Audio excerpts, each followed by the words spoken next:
मैं चंद जगहों पे आपको ले चलूंगा, उनकी वजह तस्मिया भी बताऊंगा कि उनका नाम क्यों पड़ा।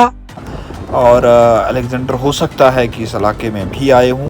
ये बहराम गला का नाम बहराम गला क्यों पड़ा, इस पे कई तरह की कंट्रोवर्सीज जो है वो तारीख में आती हैं। लेकिन कनीज से इश्क हो गया था जिसका नाम हसन बानो था, और ये कनीज नूर जहां की अपनी बिल्कुल पर्सनल कनीज थी। नूर जहां की कनीज थी, उसने नूरी छंब के पास ही छलांग लगा के दरिया में खुदकशी कर ली थी, और उसके बाद ही जो उसका आशिक था उसने भी कहीं न कहीं जाके उसी नूरी छंब में जाकर खुदकशी कर ली थी।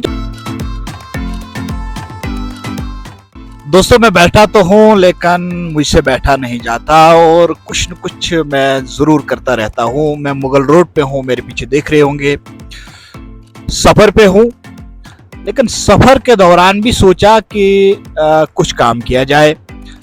इसी सिलसिले में मैं चंद जगहों पे आपको ले चलूंगा, उनकी वजह तस्मिया भी बताऊंगा कि उनका नाम क्यों पड़ा, और साथ में आपको मैं आज बहराम गला की सैर भी करवाऊंगा, और ये भी बताऊंगा कि बहराम गला का नाम बहराम गला क्यों पड़ा, और तारीख में इस गांव की क्या खुसूसियत रही है, और इस गांव का कनेक्शन मुगल बादशाहों से कैसे रहा है। ये सब कुछ मैं वहीं बहराम गला पहुंचकर आपको बताऊंगा। तो आइए चलते हैं मेरे साथ मुगल रोड के कुछ मकामात पे।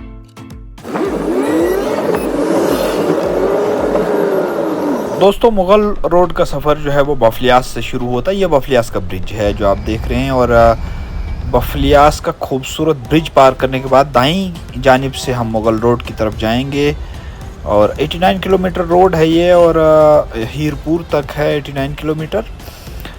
और आपको मैं ये बता दूं कि जो यहाँ पे जो बफलियास है, बफलियास का नाम कैसे पड़ा होगा, इस पे कई हिस्टोरियंस ने अपनी अपनी कई राय दी हैं, और कई लोगों ने इसको अलेक्जेंडर के घोड़े के साथ भी जोड़ा है।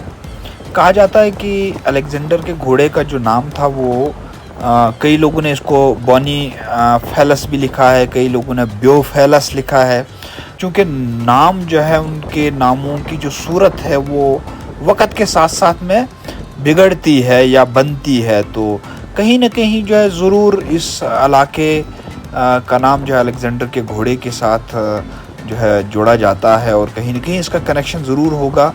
और अलेक्जेंडर हो सकता है कि इस इलाके में भी आए हों। ये कहा जाता है कि अलेक्जेंडर का घोड़ा जो है कहीं रास्ते में मर गया था, और बाद में पाकिस्तान के एक इलाके में उसको बाज़ाब्ता तौर दफनाया भी गया था। और हो सकता है कि अलेक्जेंडर जो है अलेक्जेंडर के घोड़े के नाम पर ही इसका नाम बफलियास पड़ा हो। उस पर जो है पूरी तरीके से मैं अपनी बात तो नहीं कह सकता हूँ। फ़िलहाल हम आगे चलते हैं और बहराम गला की तरफ जाते हैं।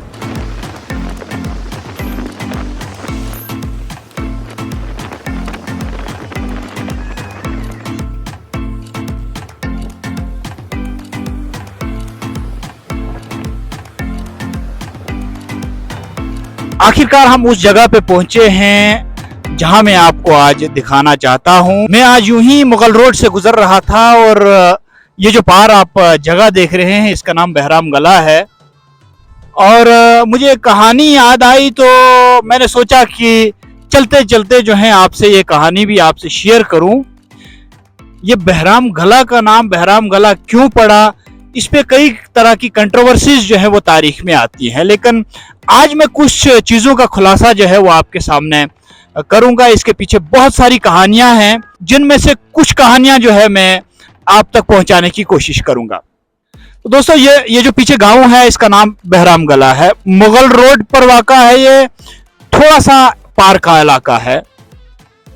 ये बहुत तारीखी मकाम है, और तारीख से इस नाम को बहुत अहमियत के साथ जोड़ा गया है। कई तारीख लिखने वालों ने कहा है कि जो अकबर का रीजेंट होता था जिसका नाम बैराम खान होता था, उसी के नाम पे ये नाम पड़ा है। लेकिन अगर अकबर के रीजेंट बैराम खान के नाम पर इसका नाम बहराम गला पड़ा होता तो वो बैराम गला होता, ये बहराम गला है।